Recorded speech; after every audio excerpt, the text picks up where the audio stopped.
There is a body of water in Southeast Asia known as the Sulu-Sulawesi Seas, characterized by crystal-clear waters and azure skies. This area encompasses the Coral Triangle, spanning the Tawi-Tawi Islands in the Philippines, the state of Sabah in Malaysia, and the Sulawesi Sea in Indonesia. This stretch of the Western Pacific, spanning 6 countries and covering 2.2 million square miles, is hailed as the Amazon of the ocean. I'm sure my dear readers have all seen photos of the crystal-clear sea. Most of these photos were taken in this region, particularly in the Semporna area of Sabah or Tawi-Tawi in the Philippines.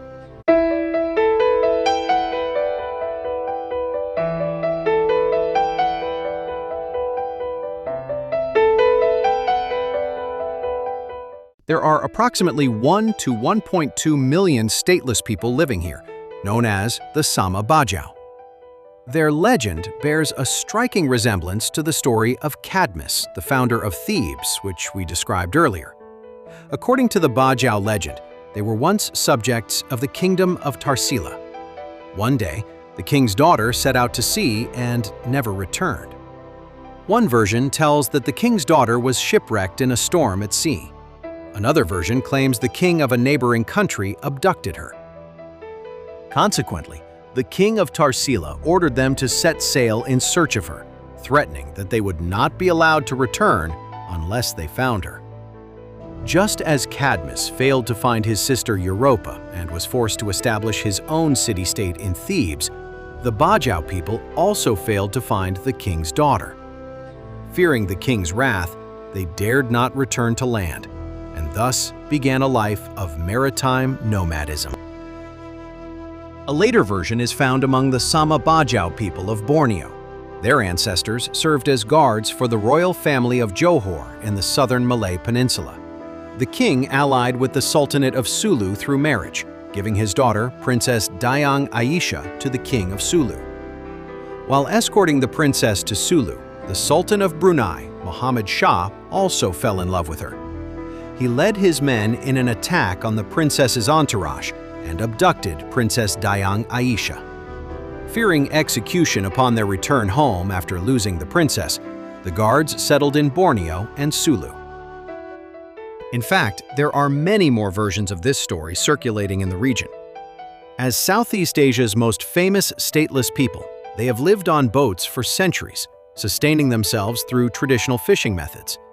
Their long-term life at sea has given the Bajau unique physiological advantages. They can dive to depths of over 300 feet without oxygen tanks, using only a pair of wooden goggles. Scientific research has revealed that due to their prolonged diving, the Bajau people's spleens are on average 50% larger than those of other ethnic groups, allowing them to store more oxyhemoglobin. This enables them to hunt underwater for extended periods, much like seals. Historical research has shown that they engaged in extensive maritime trade with China, exchanging luxury goods such as harvested sea cucumbers, pearls, and shark fins for daily necessities.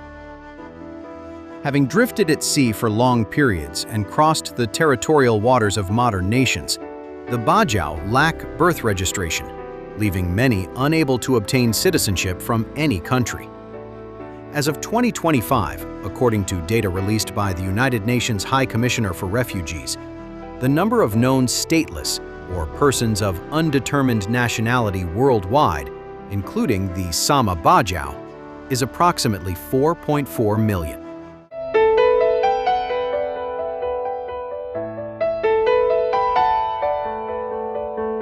According to the theories of neoliberalism and conservatism, the Sama Bajau people, who belong to no nation-state, are free to engage in production and trade at sea, thereby realizing a pure market economy, a laissez-faire economy. The Bajau people also serve as the best example of community self-governance. In accordance with tradition, they support one another. There is no government oversight, no police, and no law enforcement. All disputes are resolved within the tribe. In this sense, the neoliberal utopia has been perfectly realized among the Bajau. Like the architects of that utopia, they remain perpetually in the state of freedom envisioned by conservatism, one that values stability, rejects progress, and respects tradition and experience. It is the best example of minarchism, or even anarchism. According to the theories of the New Right, the Sama Bajau people should exhibit the highest level of market efficiency and embody the New Right's ideal of a free society. Unfortunately, in reality, the lives of these stateless people are virtually primitive. They have achieved neither efficiency nor competitiveness in the marketplace. Their actual circumstances demonstrate that small government, or even anarchy, not only fails to prevail over big government, but also does little to advance human society. Throughout human history, and in the present day, it has been large governments, or even empires, that have held dominance and driven leaps in human civilization. Yet the northern nomadic peoples who have continuously challenged the agricultural and commercial civilizations of Eurasia for thousands of years have, in fact, been confederations of tribes lacking a strong central authority. Their destruction of civilizational progress far outweighs their contributions. Their protection of life far outweighs their slaughter, and their protection of property far outweighs their plunder. They merely countered the money and swords of the advanced civilizations of the Eurasian continent with blood and fire. As an Austrian school economist, I have never opposed the market economy.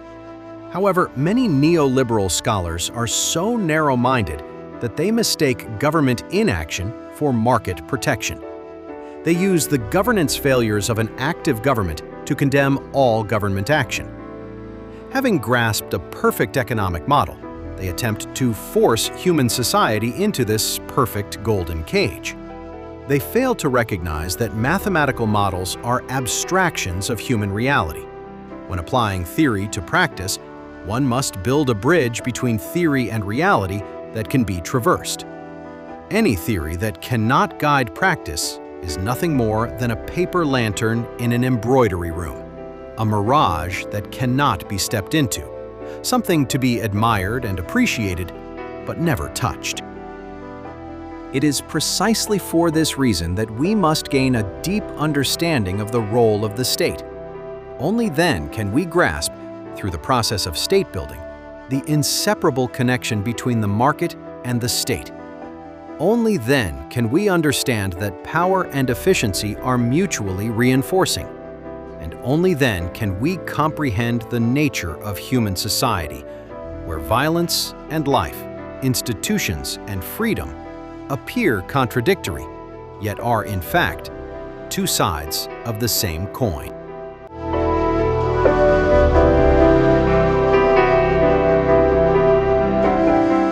Earlier, we demonstrated through the founding of Thebes that violence is the sole source of state formation. The detailed account of Thebes is fascinating, but it is not the focus of this discussion. For specific details, readers are referred to ideas and myths. I have simplified the narrative in the previous section. I began with ancient Greek mythology because these myths not only describe the process of state formation, but also articulate the foundations of state building: power, institutions, and consensus. In the founding of Thebes, Zeus's oracle provided Cadmus with the legitimacy to establish the city-state. Yet Thebes's very establishment through the Spartoi was itself achieved through violence. The foundation of every state is violence. Every state is born in blood and fire. But for a state to endure, it must rely on myth, convincing the ruled people that obedience to authority is their inescapable destiny. If Cadmus hoped that the kingdom he established would be passed down through his family for generations, he had to make the ruled people believe that his kingdom was divinely ordained. This is akin to the Jewish belief that the territories of present-day Israel and Palestine were promised to them by their God. Only in this way does a state possess legitimacy. Yet a consensus on legitimacy alone cannot guarantee stable rule. Therefore, a series of state institutions must be established to ensure that the government remains the sole legitimate authority to wield force. Liberals firmly believe that the source of a national government's legitimacy lies with the people. It is the social contract among the people that provides the legal foundation for the state's rule. Therefore, the government's rule is not based on power, but on rights granted by the contract. This is the ideal of a contract-based state, a government created and obeyed by the consent of the governed. The only way whereby anyone divests himself of his natural liberty and puts on the bonds of civil society is by agreeing with other men to join and unite into a community. When any number of men have so consented to make one community or government, they are thereby presently incorporated and make one body politic wherein the majority have a right to act and conclude the rest. John Locke was an English philosopher and one of the most influential Enlightenment thinkers. He is often referred to as the father of liberalism. In Two Treatises of Government, he articulated the ideal of a state founded on a social contract. The United States Declaration of Independence reaffirmed this principle. That to secure these rights, governments are instituted among men, deriving their just powers from the consent of the governed. Ideals are lofty, but reality is harsh. The dream always met the cold, hard reality. Regrettably, even in the United States, the founding of the nation was based on force preceding mandate and violence preceding institutions. Following the logic of liberals, we can easily conclude that without the threat of violence, people would find it difficult to relinquish their absolute freedom to submit to the government. Long before John Locke, another British political philosopher, Thomas Hobbes, who is regarded as the founder of the modern liberal political philosophy system, incisively pointed out in his 1651 work Leviathan, or The Matter, Form, and Power of a Commonwealth, Ecclesiastical and Civil. Covenants without the sword are but words and of no strength to secure a man at all. Even today, many thinkers continue to advocate for and pursue small government.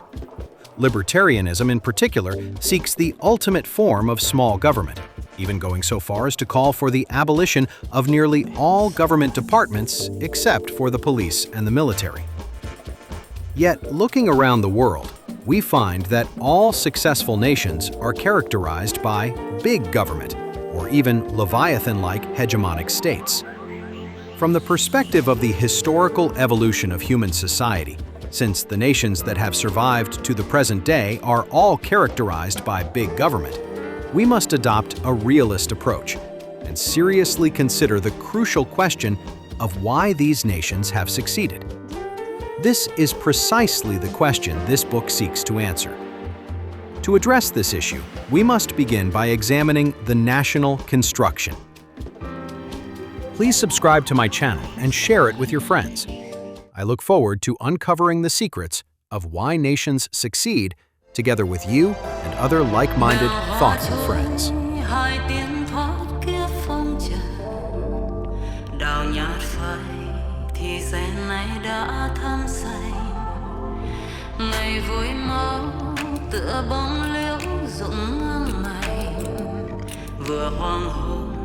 Mà này sao đã hôn hòa rồi vầng trăng xanh trên trời kia chia làm đôi dặm trường trăng xóa